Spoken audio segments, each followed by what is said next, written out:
अस्सलाम वालेकुम, मैं हूं हस्साम रहमान। आज के लेक्चर में हम मेंडल का फर्स्ट लॉ डिस्कस करेंगे, Mendel's law of segregation. Mendel studied inheritance of seed shape first, यानी अपने लॉ में उसने पी प्लांट की सबसे पहले सीड शेप की इनहेरिटेंस को डिस्कस किया। He cross two plants having one contrasting traits, उसने दो पौधों को आपस में क्रॉस करवाया जिनमें एक ही कंट्रास्टिंग ट्रेड डिफरेंट था। मिसाल के तौर पर समझिएगा, वो ट्रेड कौन सा था? Seed shape. देखिए, सीड शेप एक कंट्रास्टिंग ट्रेट है, इसका मतलब है इसके दो ऑप्शन है। सीड शेप या तो राउंड होगी या रिंकल होगी। तो जो दो प्लांट्स लिए थे, एक प्लांट की सीड शेप राउंड थी, दूसरे की रिंकल थी। इसको मैं यहाँ पे आपको समझाता हूँ, लेकिन याद रखें कि मेंडल ने जितने भी प्लांट्स लिए थे ना, जितने भी ट्रेड्स, वो ट्रू ब्रीड से मुराद है ऐसा पौधा आप उसको जितनी मर्जी जनरेशन तक आगे क्रॉस करवाएं उसका ट्रेड वही रहे। मसलन राउंड को राउंड राउंड से क्रॉस करवाएं तो अगली जनरेशन भी राउंड, फिर उसको आपस में क्रॉस करवाएं तो अगली जनरेशन भी राउंड, कभी भी ट्रेड डिफरेंट ना हो। इसी तरह रिंकल का रिंकल में क्रॉस करवाएं तो अगली जनरेशन भी रिंकल, अगली भी रिंकल, तो इसे हम कहते हैं ट्रू ब्रीड। यहां से मैं समझाता हूं। मेंडल ने सबसे पहले ये एक ही ट्रेड लिया, ये दो पौधे हैं। ट्रेड कौन सा है? Seed shape. एक का सीड शेप राउंड है, एक का रिंकल है। यहाँ पे मैंने रिजल्ट्स के साथ शो किया हुआ है, लेकिन रिजल्ट्स को इग्नोर करें। ये दो पौधे हैं, एक का सीड शेप राउंड है, एक का रिंकल है। इसको हम कहते हैं पेरेंटल जनरेशन। जब आपस में क्रॉस करवाया तो अगली जनरेशन में सारे के सारे पौधों को सीड शेप क्या आ गए? राउंड आ गए। ये इसे हम कहते हैं F1 जनरेशन। F1 से मुराद है फर्स्ट फीलियल, फीलियल कहते हैं बच्चों को, यानी अगली जनरेशन इन पेरेंट के बच्चे, उनके सारे के सारे सीड शेप राउंड। तो F1 जनरेशन में जो ट्रेड अपीयर होगा, यानी यहाँ पे दो ट्रेड्स थे ना, राउंड और रिंकल, F1 में जो ट्रेड अपीयर होगा उसे हम कहेंगे, उसे मेंडल ने डोमिनेंट ट्रेड का नाम दिया। और जो ट्रेड मास्क हो गया, जो छुप गया, उसको उसने रिसेसिव ट्रेड का नाम दिया। तो सीड शेप में राउंडनेस जो सा है वो डोमिनेंट ट्रेड होगा और रिंकलनेस रिसेसिव ट्रेड होगा। फिर मेंडल ने क्या किया, ये वाले F1 के जो राउंड थे ना, ये दोनों राउंड आपस में सेल्फ क्रॉस करवाया। तो उसे जो आगे रिजल्ट हासिल हुए, अगली जनरेशन यानी F1 जरा F1 को जब क्रॉस करवाया, इसी F1 के मेल और इसी के फीमेल आपस में जब क्रॉस करवाया, F2 जनरेशन हासिल की, तो उसमें 75% राउंड आए और 25% रिंकल आए, यानी रेशो उसको हासिल हुई 3:1। इस रेशो की बुनियाद पर उसने ये रिजल्ट अखज किया। उसने कहा कि हर ट्रेड को दो फैक्टर कंट्रोल करते हैं, जिनको आज हम अलील्स जीन या जीन्स के नाम से जानते हैं। उसने कहा दो फैक्टर कंट्रोल करते हैं, और जब मियोसिस होती है, गैमेट्स बनते हैं, गैमेट्स में उन दोनों में से एक फैक्टर आता है। मिसाल के तौर पर राउंड के लिए जो उसने फैक्टर का नाम दिया वो कैपिटल आर यानी दो फैक्टर। रिंकल के लिए स्मॉल आर। देखें, जब गैमेट बनेंगे ये दोनों एक ही जैसे फैक्टर हैं, तो लिहाजा ये वाला आर आ जाए या ये वाला आर आ जाए एक ही बात है। तो गैमेट में ये क्या आ गया? आर आ गया, राउंड। और इसी तरह रिंकल में स्मॉल आर आ गया। जब ये दोनों मेल और फीमेल गैमेट्स मिले तो अगली जनरेशन में कैपिटल आर स्मॉल आर, यानी ये सारे के सारे राउंड आ गए। लेकिन अगली जनरेशन में देखें, एक ये कैपिटल आर है, एक स्मॉल आर है। कैपिटल आर कौन सा करेक्टर हुआ? ये डोमिनेंट हुआ। तो जब डोमिनेंट आ जाएगा, रिसेसिव का असर जाहिर नहीं होगा। तो फिर जब उसने ये जनरेशन कौन सी है? F1। जब F1 को सेल्फ क्रॉस करवाया, यानी इसी का F1 मेल लिया, इसी का F1 फीमेल लिया, F1 ज़रब F1, ये आपके पास क्या है? F1 ज़रब F1। जब इसका आपस में क्रॉस करवाया तो गैमेट्स कैसे बनेंगे? देखिए, मेंडल की यही कंक्लूजन थी कि ये दो फैक्टर हैं। जब गैमेट्स बनेंगे तो एक फैक्टर एक गैमेट में जाएगा, दूसरा फैक्टर दूसरा गैमेट में जाएगा, यानी कैपिटल आर एक गैमेट में जाएगा, स्मॉल आर दूसरे गैमेट में जाएगा। इसी तरह फीमेल में भी स्मॉल आर एक गैमेट में जाएगा, कैपिटल आर दूसरे गैमेट में जाएगा। ये आपके पास पुनेट स्केयर है। पुनेट स्केयर दरअसल किसी भी जानदार की जीनोटाइप मालूम करने के लिए हम अखज़ करते हैं, यानी इसमें एक F1 का जो जनरेशन थी उसके गैमेट्स हमने इस तरफ ले लिए, कैपिटल आर स्मॉल आर, जबकि इसके गैमेट्स इस तरफ ले लिए, कैपिटल आर और स्मॉल आर। अब देखें, जब ये कैपिटल आर इस कैपिटल आर से मिलेगा तो अगली जनरेशन कैपिटल आर, यानी आपके पास ये राउंड सीड शेप आए, राउंड सीड प्लांट आएगा। लेकिन जब ये कैपिटल आर इस स्मॉल आर के साथ मिलेगा तो यहाँ पे देखें कैपिटल आर स्मॉल आर, लेकिन कैपिटल आर डोमिनेंट होने की वजह से ये भी क्या आ जाएगा? Round seed. इसी तरह यहाँ पे देखें, जब ये कैपिटल आर इसके साथ मिलेगा तो ये क्या आ जाएगा? कैपिटल आर स्मॉल आर, और ये भी क्या आ जाएगा? आपके पास राउंड आ जाएगा। लेकिन जब ये स्मॉल आर इस स्मॉल आर से मिलेगा तो ये जनरेशन क्या आएगी? रिंकल, क्योंकि स्मॉल आर इकट्ठे आ गए तो ये क्या आ गया? रिंकल। तो इसका मतलब है 4 में से 1 2 3 राउंड आ रहे हैं और 4 में से एक जो सा है वो रिंकल आ रहा है। तो जनरेशन अगली में आपके पास रेशो क्या आई? F2 जनरेशन में 75% राउंड, 25% रिंकल। तो ये मेंडल ने एक्सप्लेनेशन दी। हम इसको जल्दी क्विकली रीड कर लेते हैं। A cross in which only one trait is studied at a time is called monohybrid cross। याद रखें, लॉ ऑफ सेग्रीगेशन में मेंडल ने एक ही ट्रेट को एक वक्त में स्टडी किया।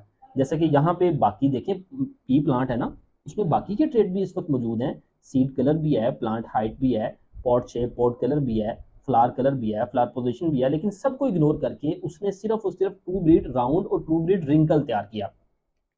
तो अगर हम कोई ऐसा क्रॉस करवाएं जिसमें सिर्फ एक ट्रेट को एक वक्त में स्टडी करें, तो उसको हम कहते हैं मोनो हाइब्रिड क्रॉस। मोनो से मुराद एक, हाइब्रिड यानी इकट्ठा, यानी एक ही क्रॉस के, एक ही ट्रेट के हवाले से वो क्या बनेगा, हाइब्रिड बनेगा।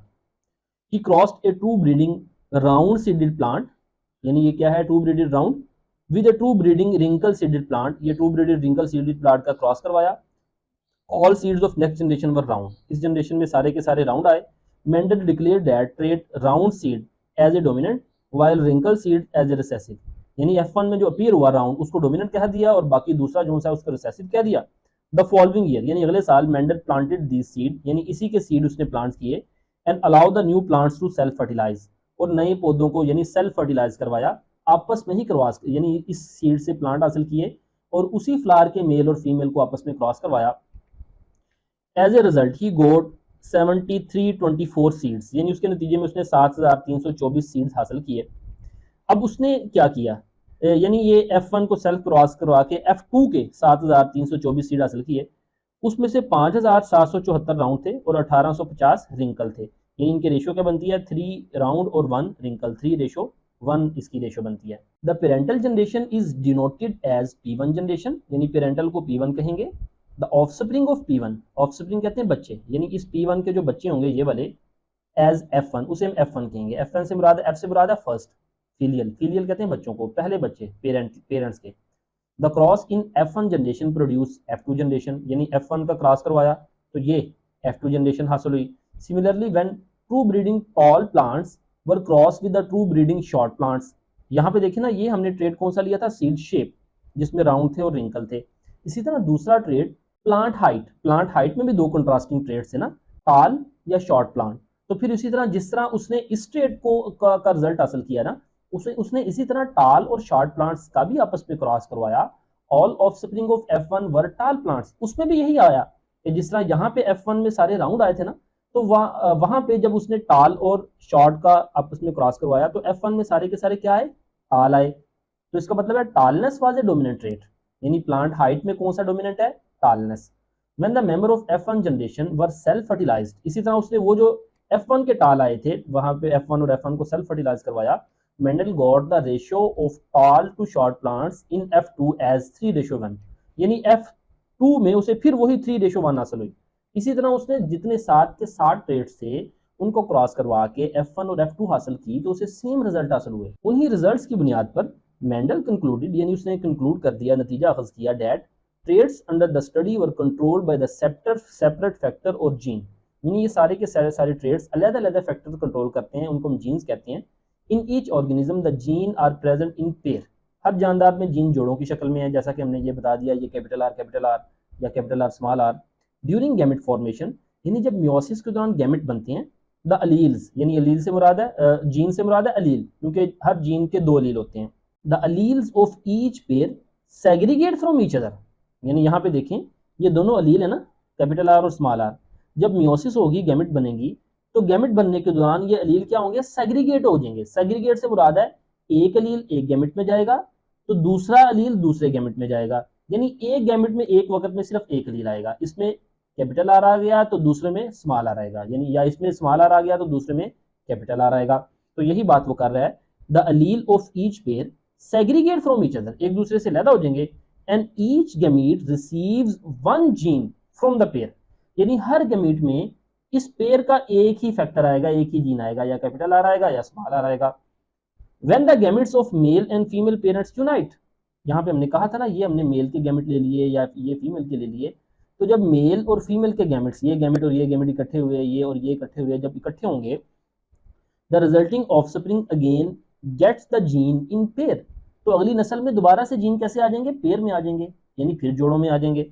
This conclusion were called law of segregation, इसी कंक्लूजन को हम लॉ ऑफ सेग्रीगेशन कहते हैं। यहाँ से यहाँ तक ये लॉ है, इसकी अपनी स्टेटमेंट करनी है, इसको स्टार्ट में भी लिख सकते हैं लेक्चर के। तो ये एक लॉन्ग क्वेश्चन है जिसको आप नोट्स बना के एज सच बोर्ड में लिख सकते हैं। हाँ, अलबत्ता इससे पहले आप इस यहाँ पे हेडिंग देने की ये स्टेटमेंट है लॉ ऑफ सेग्रीगेशन की। इसको मज़ीद डिटेल में अगर आप समझना चाहें तो इसका सेकेंड ईयर का लेक्चर लॉ ऑफ इनहेरिटेंस का वो भी रिकॉर्डेड है, आप उसको भी देख सकते हैं, आपको मज़ीद एक्सटेंसिवली समझ आ जाएगी। तो ये था आज का लेक्चर, उम्मीद है आपको समझ आई होगी। फीडबैक ज़रूर दीजिएगा। मिलते हैं नेक्स्ट लेक्चर के साथ। अस्सलामु अलैकुम वरहमतुल्लाहि वबरकातुहू।